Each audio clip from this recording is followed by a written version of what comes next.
when they know that this is also part of naturally boosting their GLP-1 production internally, then all of a sudden there's more buy-in than I could ever imagine. How do you approach protocols for someone with a history of like metabolic dysfunction? What feeling does the habit give you when you imagine it? That's a very powerful sports performance tactic. The second one is how much motivation does it require based on the time of day you're performing it. That time of day changes your hormonal cues. Circadian rhythm matters. Third is the size of the habit.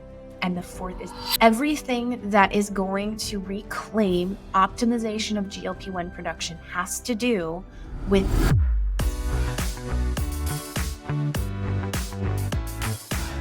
Hello and welcome back to the Vibrant Wellness Podcast. I'm your host, Dr. Emmy Brown, here with my stellar co-host, Melissa Gentile.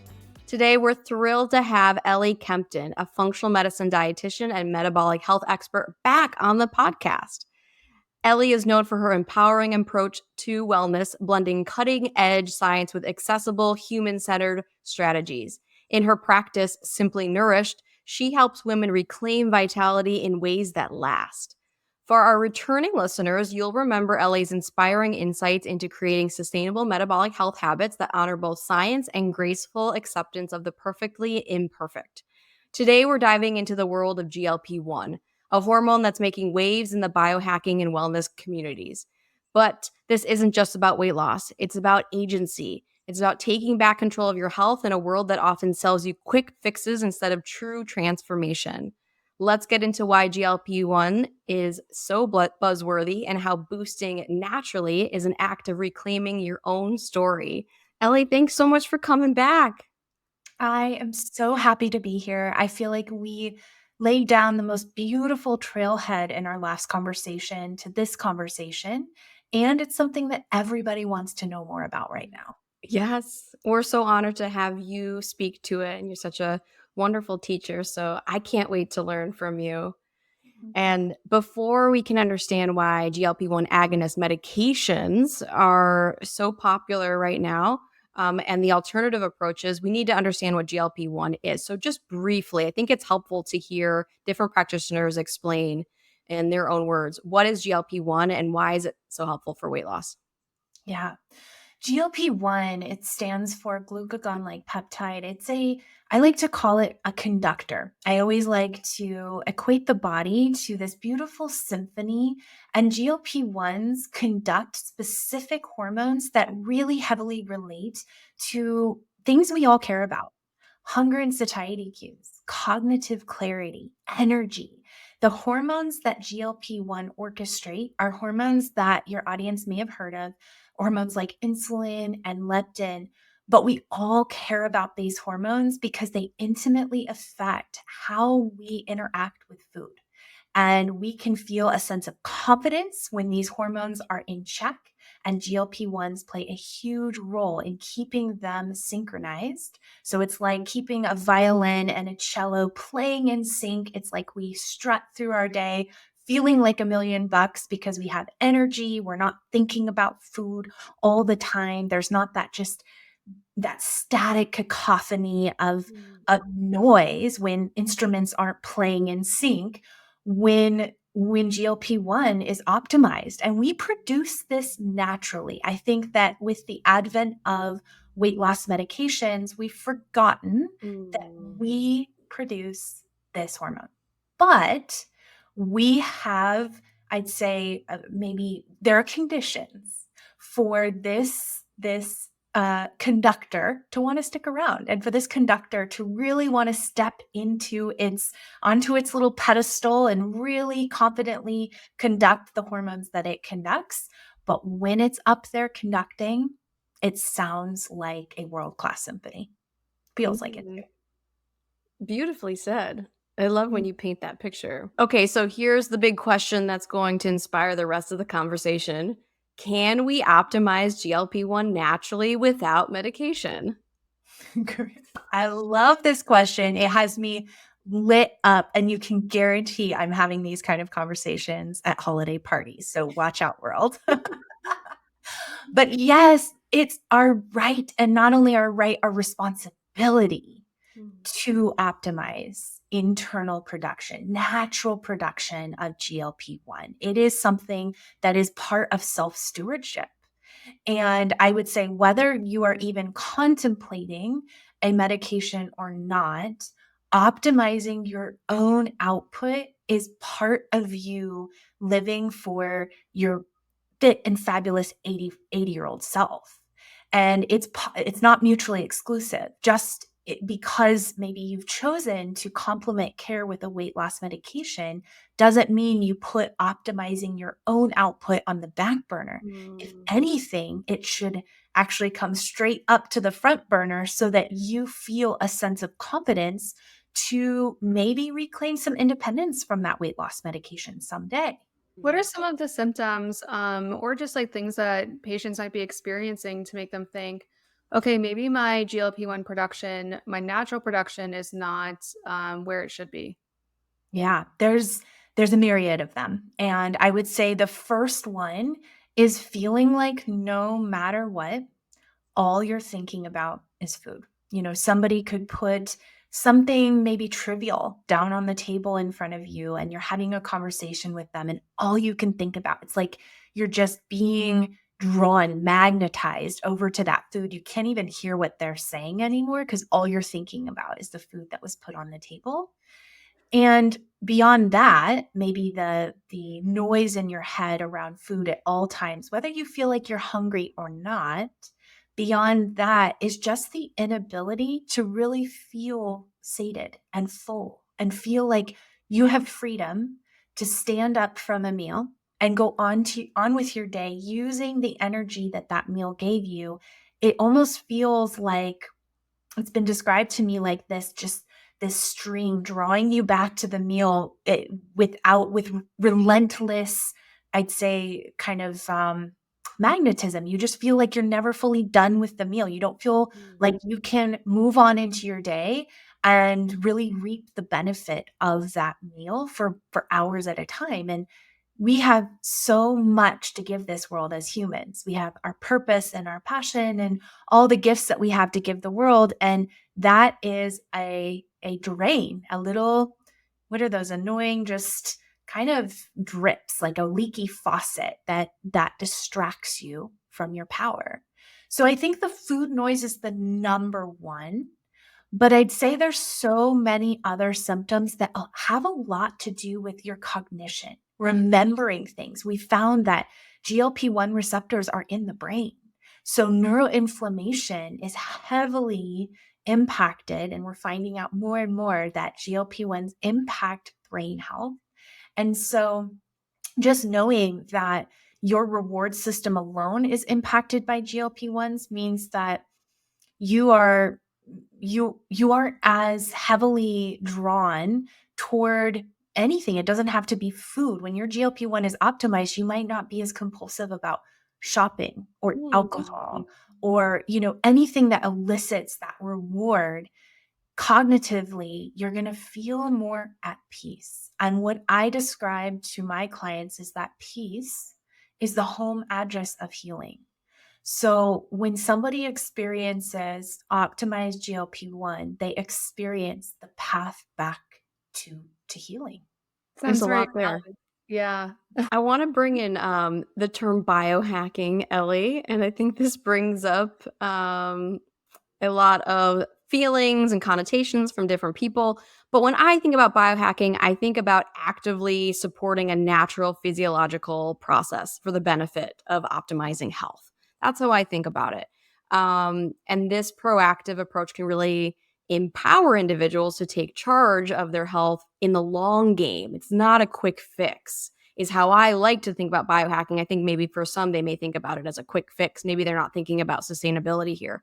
Would you agree? How do you think about biohacking, and how do you teach patients how to really take the lead if you do agree with my definition of biohacking in this process? Because I think you already spoke to this, a lot of patients come in and they say, well, what can I use to fix my problem? What kind of external thing can I tap into?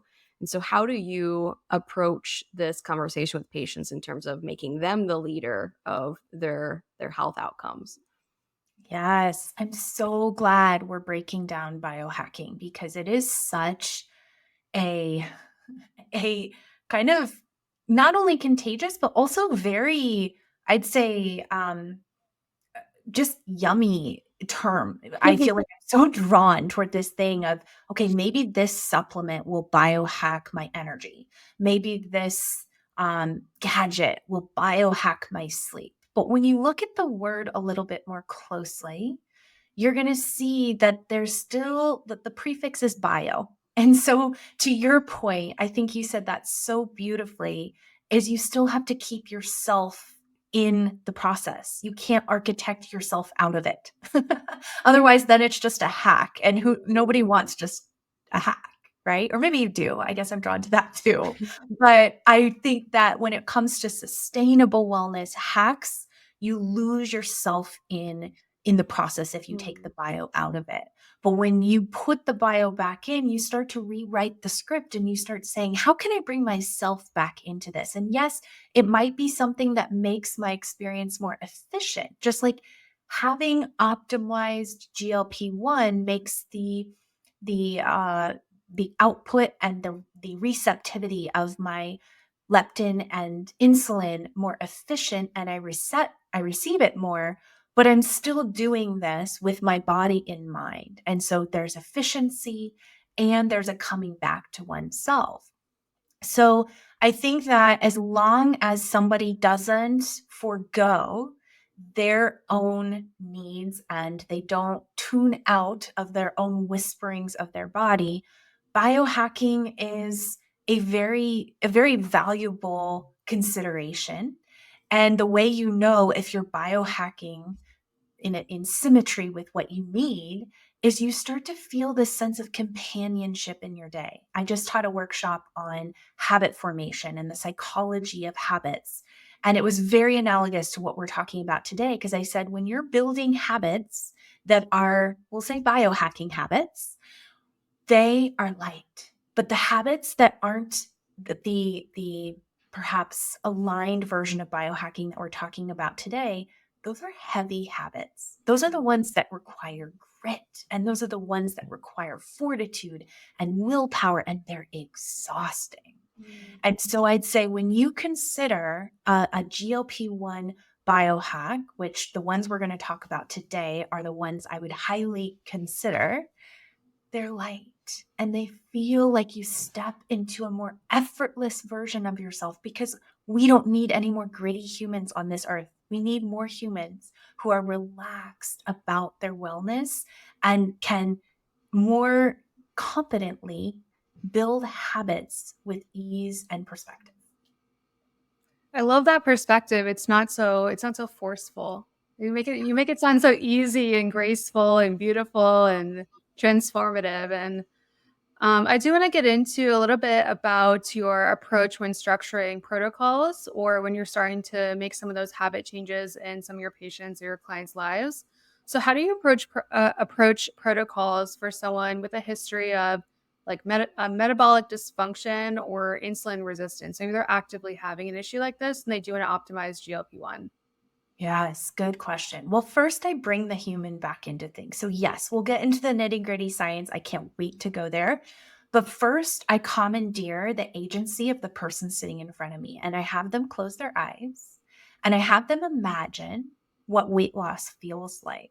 And I actually go as far as to say, put your hand on your heart, make sure you still have a heartbeat, and tell me what it feels like to have lost that weight. So I think that that weight loss and that relief from metabolic dysfunction, I probably don't say it that technically, but I say all the things you came to me for are have lessened their burden on you, and imagine that's now what you feel like.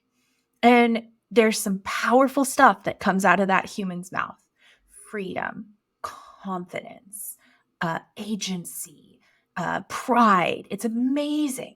And I say, okay, that becomes our compass. So now everything that's scientifically sound and cutting edge, if it doesn't make you feel what you just described to me, the pride, the peace, the confidence, we gotta refine it and iterate it until it makes you feel like that, because grit doesn't pave its way to peace.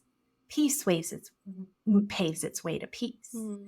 And so I will just start there to say, I think that gets lost in the shuffle. And I will tell you, I spent years in practice I'd say over half of my career in functional medicine, I spent giving perfect protocols. I prided myself as the biochemist that I am. I just made sure that everything I gave my client was just pitch perfect.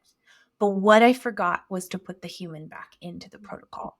So let's go into some of the protocols, but I'll preface it by saying, with everything that you hear today, it's got to be filtered through the lens of, does doing this habit that's part of this protocol make me feel the way the goal makes me feel? Because those feelings are magnetized to one another. We all know that, right? You walk into a room and if somebody's grumpy, chances are you're going to start feeling grumpy because energy is contagious.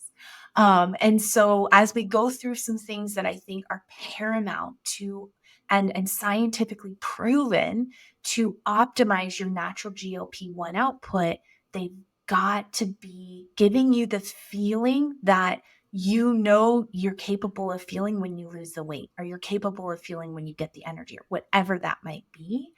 And that's been, gosh, I get goosebumps when I say it, because that's been game changing for my practice, to put the human back into it. Can you walk us through like a quick example? Like maybe, let's say if I was a client that came in, I had some metabolic dysfunction, and you're starting to give me some of the tangible things like food changes, diet changes, lifestyle changes, and maybe some of those things I have some resistance to some of those changes. How would you walk me through? Yes, I love this. So I become a 5-year-old when I go into this facet of care, because I make everything a game and I make everything playful and super, just, I'd say a little bit less serious, because health can get so serious overnight, right? We all know this. We'd sit across from someone and we all of a sudden make something like eating an apple really serious, and it's eating an apple. So what I do is I walk them through what I call the resonance radio, where I take a habit and I make sure that each dial on the radio tunes the habit back into the feeling they want to have. So when they think of a radio, and I even have, I'm not an artist, but drawings of radios in my office where I show them how we tune these 4 dials, which happen to be heavily researched backed. The first dial that I turn, so we're going to make this really tangible.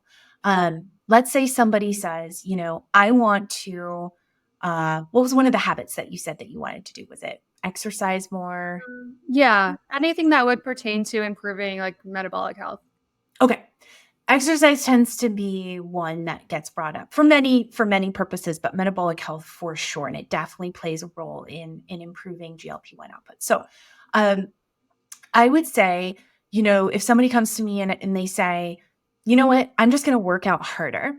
Well, the first dial of the radio, to make sure it's tuned back into the signal of alignment and sustainment, that's what I care about. Not even that you can do it, but that you can sustain it, is I say, okay, imagine you're working out harder.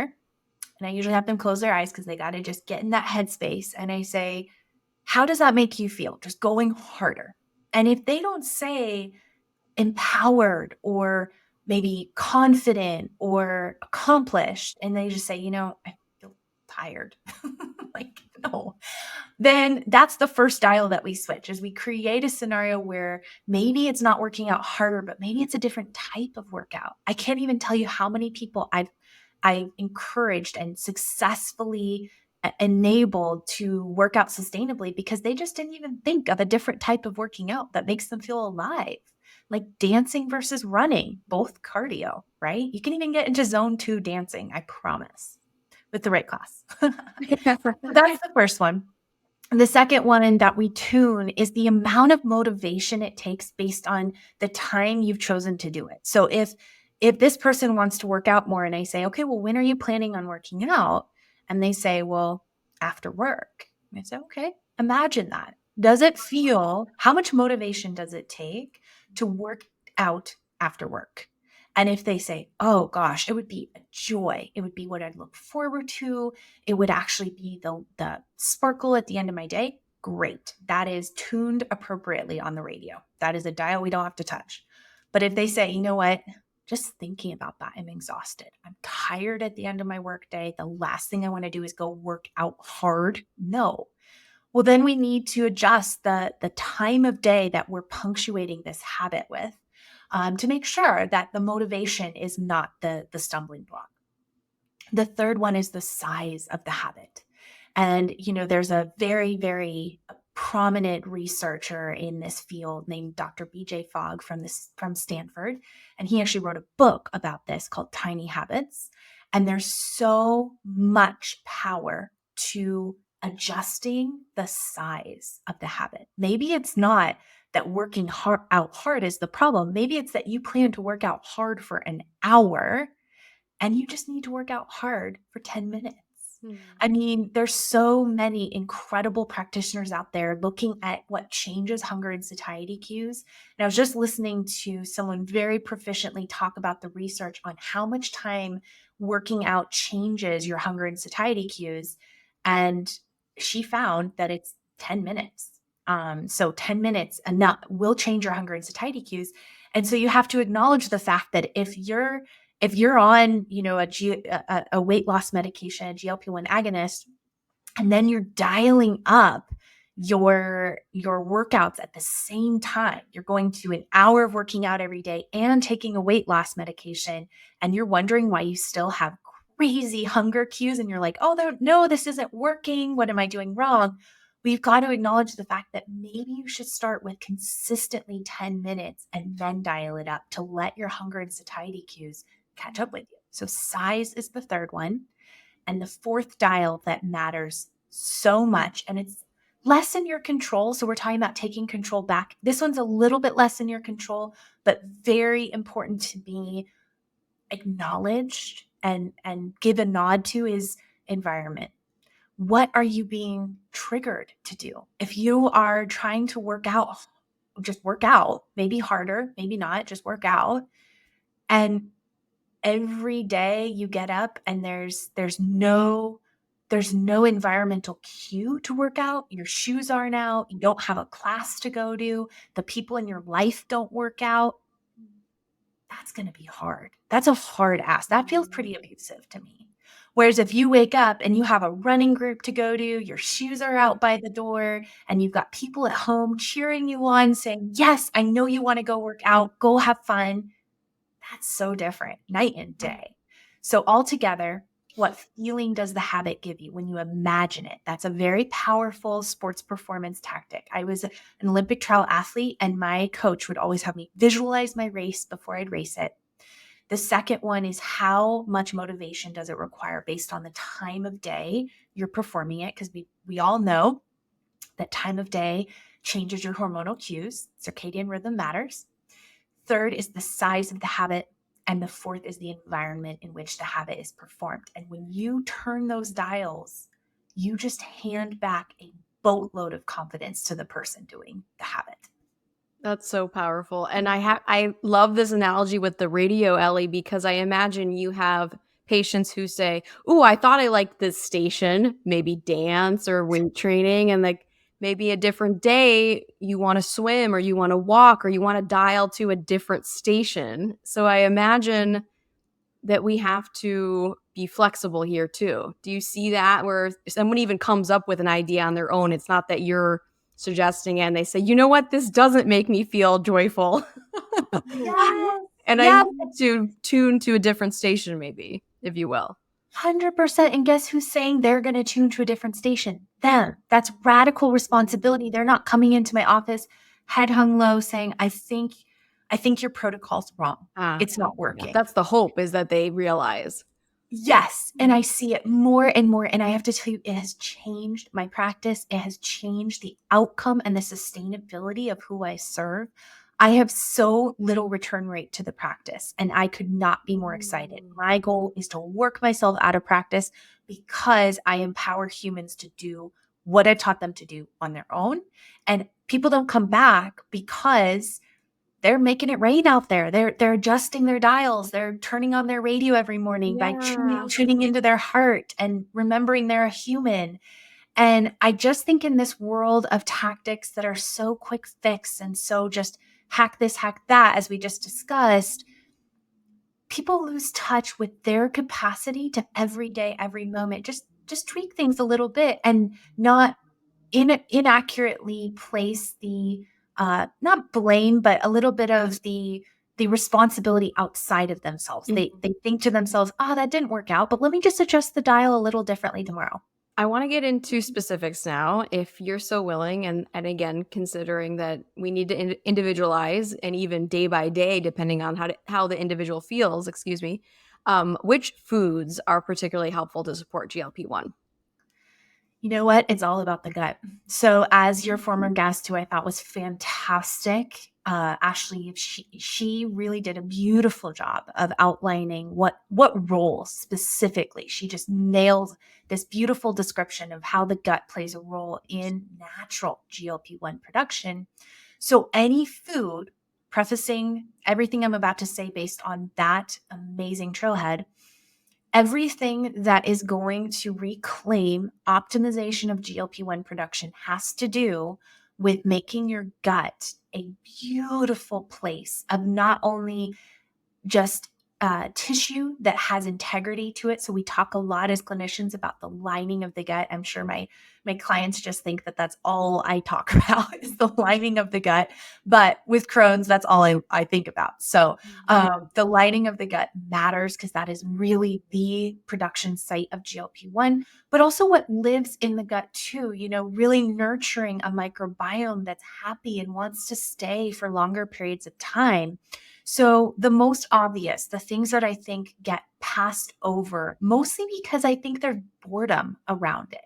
There's boredom around these topics like fiber. There's boredom around these topics like fermented foods. I think our audience is starting to feel like that's a broken record. I'll say fiber and I can visibly see someone's eyes glaze over. They're like, yeah. Yeah. Yeah, you're a dietitian. Of course, you're going to talk about fiber. Bro, just goes in one ear out the other. It's like, yeah, I've heard it, but what's new and exciting, cutting edge? But that's oversight for sure.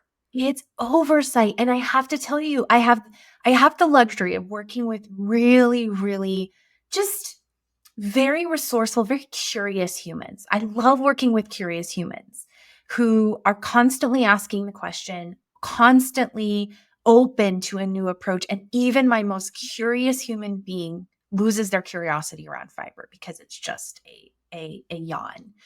That being said, when I make it a game on. The light bulb comes back on. It becomes a treasure hunt. It becomes fun again. And so what I will do, because fiber and fermented food play such a big role, and then of course planting and seeding the gut with specific species of bacteria like Akkermansia, which really just nurtures the lining of the gut. I love the fact that we now have access just recently to giving our clients Akkermansia, Clostridium, even Bifidobacterium. There's so much that you can do by planting that bacteria, but you can plant it all you want. If you're not feeding it, then it's a little bit abusive to them. You got to feed them. You're putting them in a nice apartment and being like, okay, I hope you do well without food. So what I do to make fiber a game is I give my clients a fiber bingo board. Again, 5-year-old over here. But I basically give them a whole board of ways to get fiber throughout the day, tons of different options. And their job is just to see how many days in a row they can string a bingo, right? Make bingo. And in doing this, what it becomes is less of a check the box and more of a treasure hunt.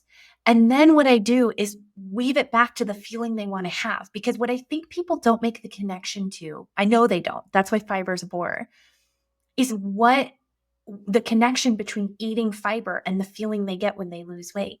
Because they want that feeling, they want that pride, that confidence. But the scientific connection between how that fiber feeds the bacteria that heals and protects the lining of the gut, that's what they hired me to figure out. They don't want to have to understand that. And so what I start having them do is play bingo, track outcome, play bingo, track outcome. So underneath their bingo board, I have them tracking, well, how much clarity do you have today? I know it may seem unrelated, but just go with me on this. Like I sometimes just have to say, this sounds silly, but tell me how you feel after you get blackout bingo. Do you feel more energy? Do you feel more freedom from cravings? And when they start seeing, oh my gosh, the days I play bingo are the days I feel the way I feel when I lose weight, that's the connection. So to the extent you can make these things into a game, do, because then that snowballs into other things that are maybe a little bit less tangible, like the things you need to do to get good sleep, because your gut heals when you're in bed and asleep. I didn't realize as the high performance athlete and super stressed biochemist that sleep was my missing ingredient, but it was for a long time. And when you start doing the tangible things like eating this much fiber or eating fermented food every day, like a little amuse-bouche is how I'll tell my clients. I'm like, have a bite of kimchi and it's your amuse-bouche for dinner. And they're like, oh my gosh. But when you do that, then you feel the trust. You give your body this vote of confidence saying, okay, body, I now trust that I can take the hands off the wheel and you're going to do what you're designed to do. It's a vote of confidence in your body when you do things then for sleep, or maybe, take some time away from food, doing a little bit of circadian fasting, eating with the daylight hours. Those are more acts of faith that you build the confidence to do once you've done the more playful check off the box fiber, fermented food, probiotics. I want to know, Ellie, what's on this bingo card? I mean, can you give us some examples? Because I am visual and I have to know. Oh my gosh, yes. How crazy are you getting with fiber on this bingo card? That's the thing, not crazy at all.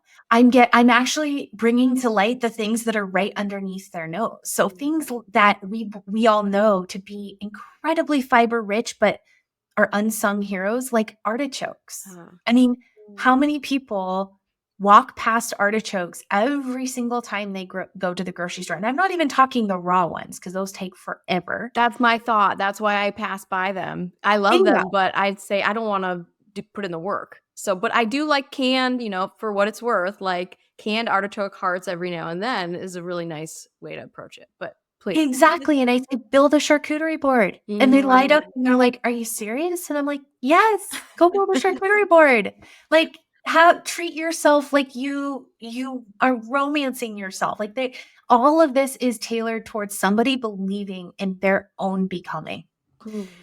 So canned artichokes, make sure that you're not getting, the oils we don't want to have, that kind of thing. But there's so many clean canned artichokes.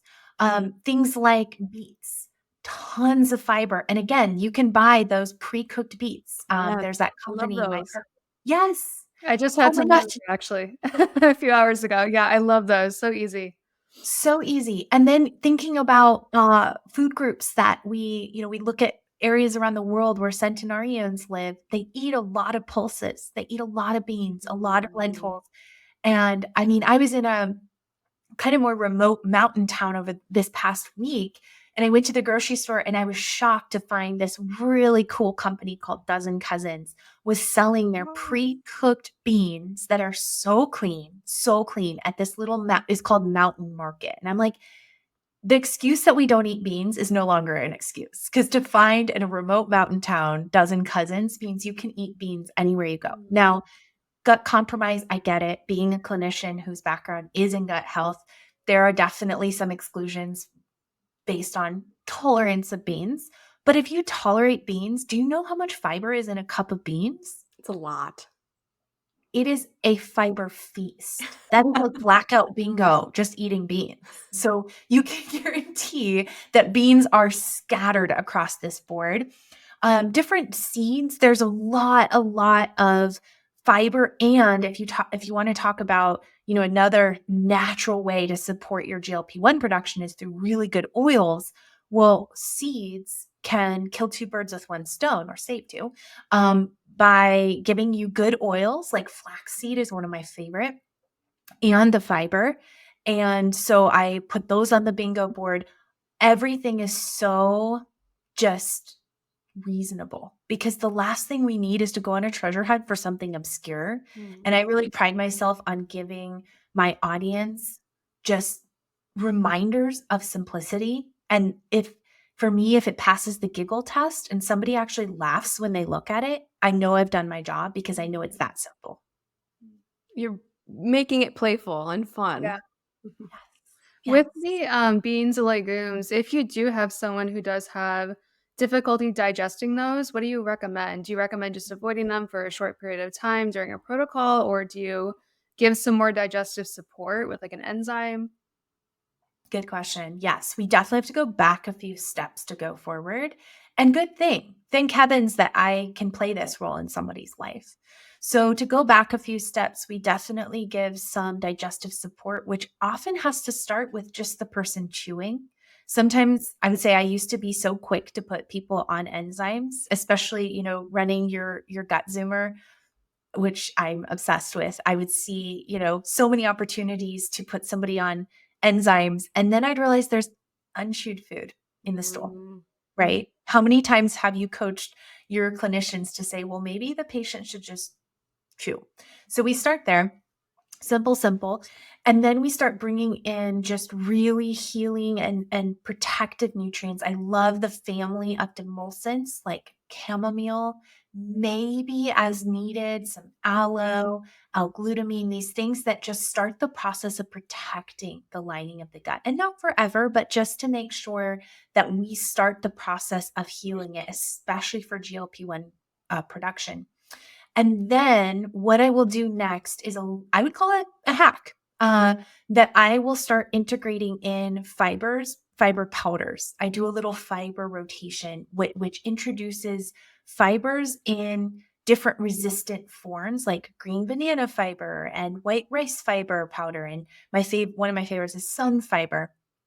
And all of this is getting them ready to digest and diversify their microbiome enough that they can eventually start to digest the tougher fibers and the more voluptuous fibers that are found in beans and legumes. Ooh, voluptuous fibers. I don't know where that came from. I was coming through my mouth and I was like, okay, we're just going to go there. No, I repeated it because it resonates with me too. I'm thinking about soluble fibers, and I'm thinking about psyllium and how it gets viscous and maybe somewhat voluptuous. So that's one way to think about it. I like that. I mean, we all want voluptuous hair. Why not voluptuous fiber? Yes. We got to keep it interesting over here. Memorable at best. What about polyphenols, Ellie? Not in terms of fiber, but in terms of a prebiotic to fuel a healthy microbiome. What are some of your favorite polyphenols? What are maybe some things that people don't realize are rich in polyphenols? What do you like to use there? Yeah. So this is where I will get an inventory of what somebody doesn't eat, because I think the most powerful polyphenols are the ones that don't get eaten the most. And so a little bit goes a long way. So I have a really cool, again, game where I have divided every plant into a different color. And I have my client go home and basically put a check next to every colored plant, and it's divided by red, orange, yellow, the rainbow. And I have them come back to me, and every food that doesn't have a check by it becomes their new checklist.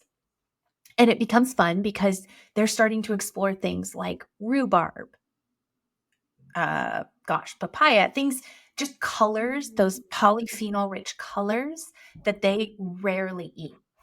I don't always work with adventurous clients. I'd say I'm actually a little bit resistant to just painting my world. I go to the grocery store and I'm super practical. I'm like, hey, I know what I like to eat. I do kind of eat like a 5-year-old, and then I like a lot of finger food. And as you now know, charcuterie boards. So in that case, what I'll do is I'll start bringing in polyphenol, colorful rotations with different powdered blends of foods that somebody isn't likely to eat. So again, not affiliated with any of these companies, but I love to spotlight companies that do really good things. And Organifi is a company that I'll typically recommend because they have what they call the dawn to dusk color blends. Have you guys seen this? Where it's no. But I'm intrigued just by hearing it. It's beautiful. They have a red blend, a green blend, and a yellow blend, and they're meant to be kind of consumed across the day, but that feels complicated to some of my clients. They're like, oh, I wouldn't eat 3. So I just have them go through them. I'm like, okay, go through a yellow bag, then go through a red bag, and then go through a green bag. Because I think the problem with sticking with something that's just green is there's a lot of overlap to the polyphenols you already consume. So those, if you think about each color feeding different species of bacteria, if you're already feeding the spinach eating bacteria, then why would you have spinach powder on top of it? It doesn't do much. But if you're already eating spinach polyphenols, and then you have a red powder, which happens to feed Akkermansia like crazy. Akkermansia's favorite food is red. And so then you bring in the red powder that has cranberries and goji berries and, gosh, I don't know if acerola, tons of different red, yummy polyphenols that you just don't get everywhere. They're probably hiding behind the artichokes. Those are pomegranate, also not fun to prepare. All I imagine is my shirt with splattered pomegranate. And they fly out all over the place. They're on the floor. They're staining your clothes. I did it the other day for Thanksgiving, but yes, there's ways around it. There are ways, and we can do it easy. Like I love this idea, this question. I'm going to encourage and dare I say challenge everyone in their wellness journey to ask this question, which is, can this be more effortless? Can I do this easier? Because we don't need to do the heavy version of it. So if somebody is resistant to that game I talked about, where you're checking off the different colors and say eating more of the colors you don't eat, if I sense an ounce of resistance, I just pull out I'm like Mary Poppins. I pull out my magic bag and I'm like, here's a polyphenol blend. Try it, see if you like it. And 9 times out of 10, they do, because we make a fun drink out of it. And we make it a really playful part of their day, not, again, something to check off the box. And then when they know that this is also part of naturally boosting their GLP-1 production internally, then all of a sudden there's more buy-in than I could ever imagine. And I don't say this is your natural or Ozempic. That would be lying. Yeah. But I do say that this is giving you what you deserve to have. This isn't, I think with this new advent of so much knowledge around GLP-1s, people are thinking that you don't have it and then magically you acquire it through a drug. But my message is, this is giving you back what you deserve, because you already designed to produce it. Right. Yes. So important. And you touched on sleep just briefly, Ellie, but anything else you want to add to this conversation about sleep and GLP-1? Any specifics? I mean, we talk about the basic 7 to 8 hours every night, but I'm also interested in sleep and wake times and consistency. Is there anything there? Yes. And this is a perspective I wish I were given a long time ago. And I just recently, actually at a conference in Finland this last summer, was given a new lease on sleep. I'll be honest. A really amazing doctor got on stage, and he basically talked about how he won't even perform any procedure on a patient until they're sleeping 2 hours of deep sleep a night. And he's like, I don't care how long that takes you to get there.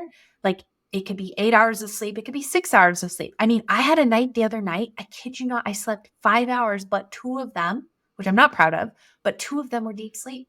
And I had a little fist pump moment in the morning. I was like, okay, let's do this. Okay, I need to know what the night routine is. How did you get there? Yeah. So I've been tinkering with this a lot, because I am not one who likes to take a lot of supplements for sleep. You can tell me until you get blue in the face that I should not be on my screen. But I mean, I'm in the middle of my PhD.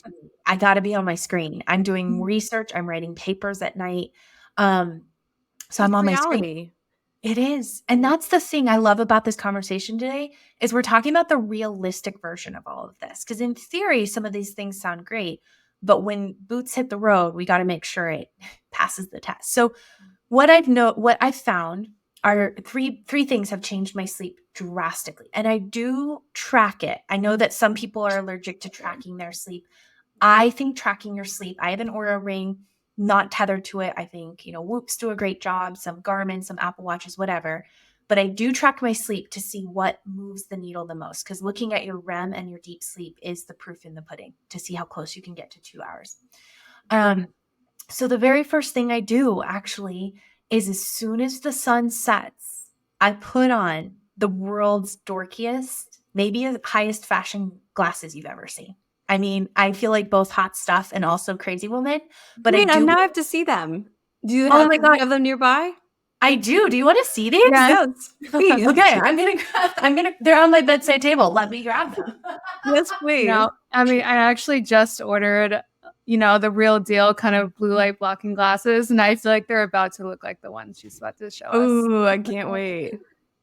Okay. I love that we are just going to go straight here because I swear I feel like hot stuff. Well, again, you got to make it fun. Oh, yeah. See, but those are cool. Those are like throwback, 70s, vintage. I know. They're Cool kind of girl on the road, maybe a motorcycle. I know. Fun. I'm into it. I know. I send my sisters just the funniest selfies of my of all the crazy things I'm doing from sunset on with these glasses, and they're like, "You're either writing a research paper or going to a rave. We can't tell." Baby both. I know. I'm with extras. Versatility. Yeah. What Totally. brand? These are called TheraSpecs. Mm-hmm. Okay. And so I have found, and it's crazy. I mean, I can feel my brain chemistry changing when I put this on. I mean, they are fully blue light blocking. I do not recommend driving with them or anything like that. You cannot see the difference in colors, but because it's not design work that I'm doing at night, it's great. And that has changed how quickly I go into deep sleep. So that is game changing. The second thing I do is I have found that actually the consumption of really gentle, just nervous system stabilizers, I found reishi to be magnetic because I run hot, as you can tell. Like I go hard and I love to do, to be big in life. And so I need something that brings my cortisol down just a little bit. Yeah. And reishi has been awesome for me because what it is gentle. And I think gentle is what my body needs. I found that I don't have to use a sledgehammer. So, I'm sure you coach many of your practitioners on different adaptogens. I feel like I can't take myself seriously with those on right now. I'm loving it. Yeah. I know. I'm like, how long is she going to keep them on? But I find the gentler, the better. I used to do these grandeur adaptogenic blends and really just, try to quote unquote, like sedate myself. But I use really, really gentle. Maybe I'll rotate through different ones like lemon balm, passion flower, reishi, but I only ever use single strain, not strain, but single herb or single adaptogen supplements because I want to know what my body's responding to. And then I know what to maybe titrate up on. So I don't do tiny bit of reishi. I can go up on the dose a little bit. So that's number 2. And then number 3 is, I would say, probably the one that has made the biggest difference is changing up my magnesium.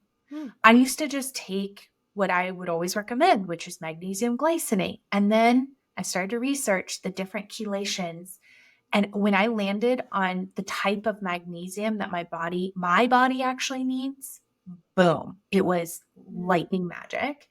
And what I found my body needs is magnesium 3 and 8. And when you look at the research behind magnesium 3 and 8, you see that it's the one that impacts your brain the most. Like it goes across the blood-brain barrier.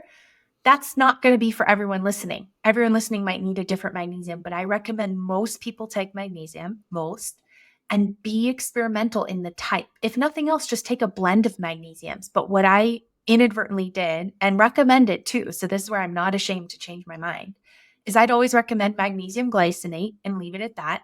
And now I recommend a whole blend to see how someone does, and it's usually much more efficacious. Is there a certain brand that you like that's blended, or one that you use for the 3 and 8? Yeah. So the 3 and 8, I'm using Designs for Health, just because I trust them, love them. But for a blend, because that's just 3 and 8, and technically it is so detailed, but you technically want about 144 milligrams. But for a blend, I usually recommend bio-optimized magnesium. Oh, yeah. I just think that they have a great combination. There's also another one. I use Fullscript, and they have one called SupraMeg that's close to the BioOptimized, and I'll recommend that if a client's on Fullscript. Awesome. I do like the Biooptimizers one. I've been on that one for a while. I like their blend as well. I think they have 7 forms in like the same supplement. Yeah, so you checks all the boxes. I don't think it has the 3 and 8, but it has some of the other forms in there. Yes. Wrong. Yes. So that's how I found out that I needed 3 and 8 was Yeah. is I wasn't feeling a difference. And that's when you know, right? Let the human in front of you tell you how they feel. And if you have them on this supplement and you're like, okay, how did you feel the day after you took it? And they don't have much to report, that's all you needed to know. It's not right.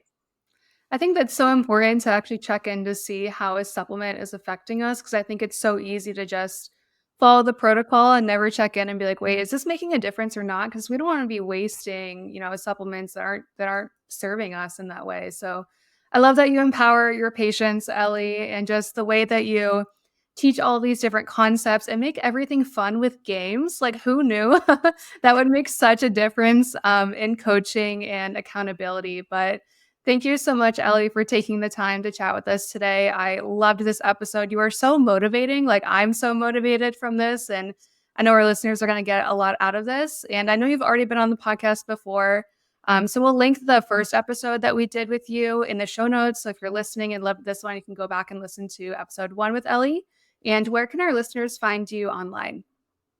Yeah, so you can find me at elliekempton.com. I'm making a pretty big switch out of strictly private practice. I'm actually turning my practice into a practitioner training because I want practitioners to have access to over a decade of protocols and strategies and really be able to launch a super just successful and empowering practice. And that's something I would have given my eye teeth to have when I started off. So that practitioner training is starting in July. So I have a wait list right now for that to kick off. And I can't wait to just launch practitioners into the ethosphere. And then also I just think humans heal in community. I think community is one of the most powerful catalysts to just empowerment. So I'm turning my membership that was formerly called The Table into what I'm calling the Society, so that there's different tiers of engagement, more foundational engagement, the method, more advanced engagement, the ritual, and the most advanced using lab work and one-on-one coaching is the magic. So that's all happening in 2025. And I'm just so passionate about this topic we talked about today that I'm also turning this into its own protocol. So somebody who wants to really optimize their output of GLP-1, I have not only a roadmap to consider if you're even considering a weight loss drug or considering not, I have a beautiful roadmap to help someone decide to a certain degree just with their own empowerment, as well as all the ways, boots on the ground, super practical ways to induce your own GLP-1 so that no matter how you decide, you come back to yourself and you believe in your capacity to take these steps forward independently as well. Amazing. We'll be sure to link everything down below for you guys. And thank you again, Ellie, for your time today and coming back on the podcast for a second episode.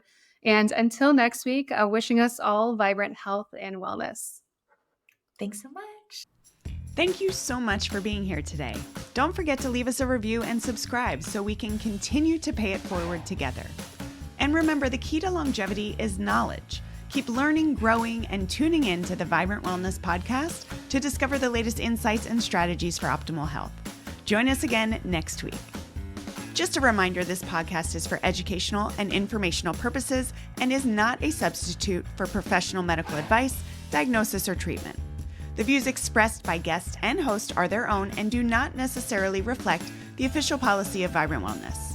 As always, consult your healthcare provider before applying any recommendations that you heard here today.